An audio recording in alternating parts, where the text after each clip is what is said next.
વિદ્યાર્થી મિત્રો, ધોરણ 12 વાણિજ્ય વ્યવસ્થા અને સંચાલન, એની અંદર આપણું ચોથું પ્રકરણ વ્યવસ્થાતંત્ર.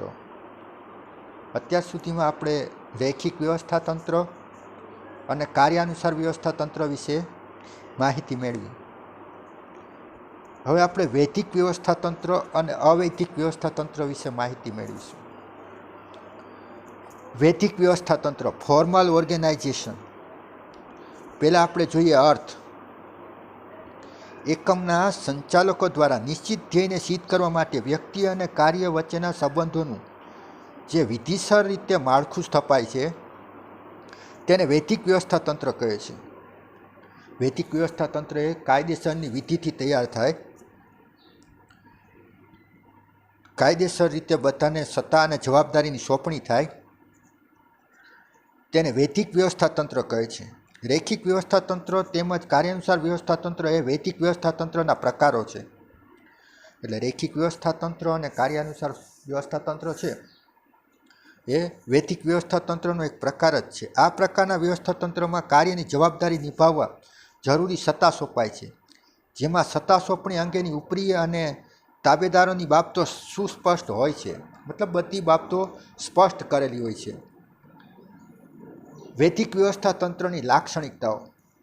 તો પહેલું છે વૈદિક માળખું.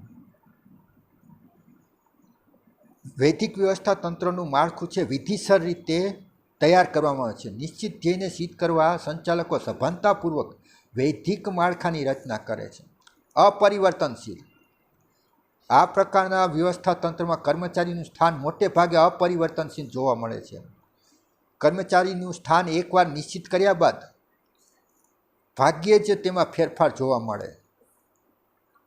ઉપરથી નીચે સત્તાની સોંપણી. વૈદિક વ્યવસ્થાતંત્રમાં સત્તાની સોંપણી ઉપરી અધિકારી દ્વારા કરવામાં આવે છે અને તેનું સ્થાન ઉપરથી નીચે તરફ હોય છે. જેમ ઉચ્ચ સપાટી તેમ વધુ સત્તા અને જેમ તળ સપાટી તરફ જઈ સત્તા ઘટતી જાય. મોટું કદ. વૈદિક વ્યવસ્થાતંત્રનું માળખું મોટું કદ ધરાવતું હોય છે. વૈદિક વ્યવસ્થાતંત્ર છે આખા એકમને લાગુ પડતું હોય છે, એટલે એનું કદ છે મોટું હોય છે. ચોક્કસ સંબંધો. વિધિસર રીતે માળખાની રચના થતી હોવાથી કર્મચારીઓ વચ્ચેના સંબંધો ચોક્કસ હોય છે. કોણ કોના અધિકારી છે અને કોના તાબેદાર છે એ બધી બાબતો સ્પષ્ટ હોય છે. એટલે બધાના સંબંધો છે ચોક્કસ રીતે નક્કી થયેલા હોય છે. માહિતી સંચાર. વૈદિક વ્યવસ્થાતંત્રમાં માહિતી સંચાર વૈદિક પ્રકારના માર્ગો દ્વારા જ થાય છે. જે એના નિયમો નક્કી કરેલા છે એ પ્રમાણે જ માહિતી સંચાર થાય, માહિતીની આપ-લે થાય. આમાં અવૈદિક માહિતી સંચારને કોઈ જ સ્થાન નથી હોતું. આ હતા વૈદિક વ્યવસ્થાતંત્રનો અર્થ અને લક્ષણો. હવે આપણે જોઈએ અવૈદિક વ્યવસ્થાતંત્ર. વિદ્યાર્થી મિત્રો, હવે જોઈએ અવૈદિક વ્યવસ્થાતંત્ર. અર્થ. કોઈ પણ સભાનતાપૂર્વકના હેતુ સિવાય, કોઈ પણ વિચાર્યા વગર, કોઈ ખાસ હેતુ સિવાય સામૂહિક પરિણામોમાં ફાળો આપવા માટે આપોઆપ રચાયેલું આંતરિક સંબંધોનું માળખું એટલે અવૈદિક વ્યવસ્થાતંત્ર. ઓટોમેટિક સંબંધોને કારણે, આંતરિક સંબંધોને કારણે જે માળખું તૈયાર થાય, મિત્રતાને કારણે જે સંબંધોને કારણે જે માળખું તૈયાર થાય અને અવૈદિક વ્યવસ્થાતંત્ર કહેવાય. વ્યવસ્થાતંત્રમાં કામ કરતી વ્યક્તિઓ વચ્ચે અનિવાર્યપણે અમુક વિશિષ્ટ સામાજિક સંબંધોનો વિકાસ થાય છે. આ સંબંધો વ્યવસ્થાતંત્રમાં કુદરતી કે અવૈદિક રીતે ઉદ્ભવે છે. એ કોઈ હેતુપૂર્વક ન હોય પણ કુદરતી રીતે આપોઆપ સંબંધોનો વિકાસ થાય. આ સંબંધોની સ્થાપના કરવામાં આવતી હોતી નથી. તેથી વૈદિક વ્યવસ્થાતંત્રની જેમ તેનો નકશો બનાવી શકાતો નથી. અવૈદિક વ્યવસ્થાતંત્ર છે એનો નકશો નથી હોતો. અવૈદિક વ્યવસ્થાતંત્ર એ વૈદિક વ્યવસ્થાતંત્રનો પડછાયો છે. ક્યાંય પણ ખાલી ફક્ત અવૈદિક વ્યવસ્થાતંત્ર જોવા નહીં મળે. વૈદિક વ્યવસ્થાતંત્રને મદદરૂપ થવા માટે થઈને અવૈદિક વ્યવસ્થાતંત્ર ઊભું થાય છે. એટલા માટે એને વૈદિક વ્યવસ્થાતંત્રનો પડછાયો કહેવાય છે. જેવી રીતે કોઈ પણ વસ્તુ છે એ વસ્તુ હોય તો એનો પડછાયો હોય છે. એવી જ રીતે વૈદિક વ્યવસ્થા તંત્ર હશે તો જ અવૈદિક વ્યવસ્થા તંત્ર એને મદદ કરવા માટે તૈયાર થાય છે અને એ આપોઆપ તૈયાર થાય છે. વૈદિક વ્યવસ્થા તંત્રમાં જ તેનો ઉદ્ભવ થાય છે. અવૈદિક વ્યવસ્થા તંત્ર એ વૈદિક વ્યવસ્થા તંત્રનું પૂરક છે, એ એને મદદરૂપ થાય છે. વૈદિક વ્યવસ્થા તંત્રને મદદ કરવા માટે અવૈદિક વ્યવસ્થા તંત્ર ઊભું થાય છે. હવે આપણે જોઈએ અવૈદિક વ્યવસ્થા તંત્રની લાક્ષણિકતાઓ. અવૈદિક માળખું. આ પ્રકારના વ્યવસ્થા તંત્રનું માળખું અવૈદિક હોય છે, જે આંતર સંબંધોમાંથી ઉદ્ભવે છે. એક જ ઔદ્યોગિક એકમમાં કાર્ય કરતા કર્મચારીઓમાં સમાન ધ્યેયોની પ્રાપ્તિ માટે કુદરતી રીતે આ માળખાની રચના થાય છે. એ કુદરતી રીતે ઊભું થાય, માનવ વર્તણૂક ઉપર આધારિત. આ પ્રકારનું વ્યવસ્થા તંત્ર માનવ વર્તણૂક ઉપર આધારિત છે. એક જ સમાન લાગણી, અભિરુચિ, મૂલ્યો, શોખ, ટેવો અને માન્યતા ધરાવનાર વ્યક્તિઓ દ્વારા વૈદિક માળખામાં અવૈદિક જૂથો રચવામાં આવે છે. એટલે એ લોકોના અલગ અલગ ગ્રુપો તૈયાર થાય. એમની માન્યતાઓ છે, લાગણીઓ છે, શોખ છે, ટેવો છે, બધાના એક સમાન જેવા હોય તો એવા લોકોનું ઓટોમેટિક એક ગ્રુપ તૈયાર થાય, એક જૂથ તૈયાર થાય, જેને અવૈદિક વ્યવસ્થા તંત્ર તરીકે ઓળખવામાં આવે છે. પરિવર્તનશીલ.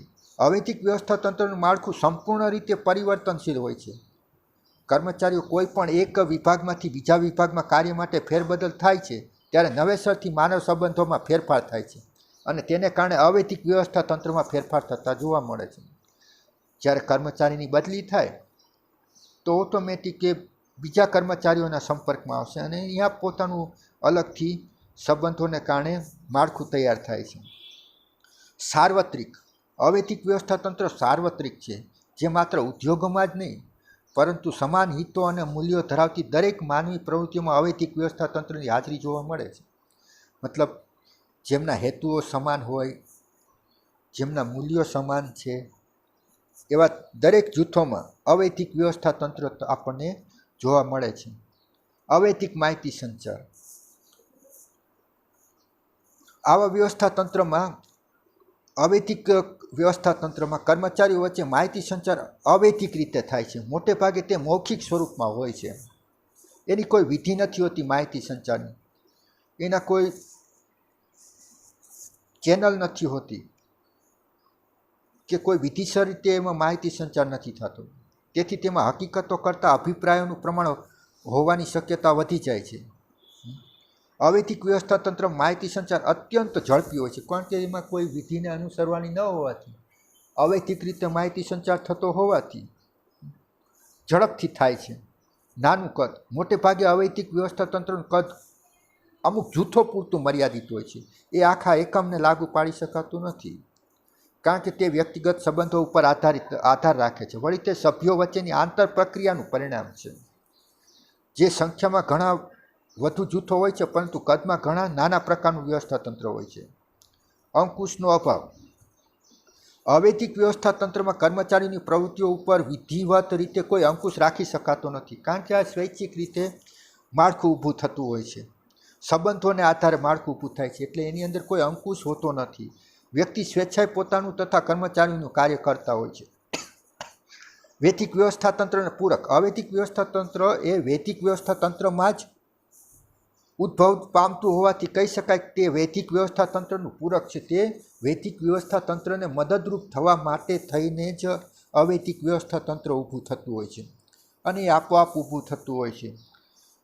એ મદદ કરવા માટે છે, તેથી તેને વૈદિક વ્યવસ્થા તંત્રનો પૂરક તરીકે ગણવામાં આવે છે.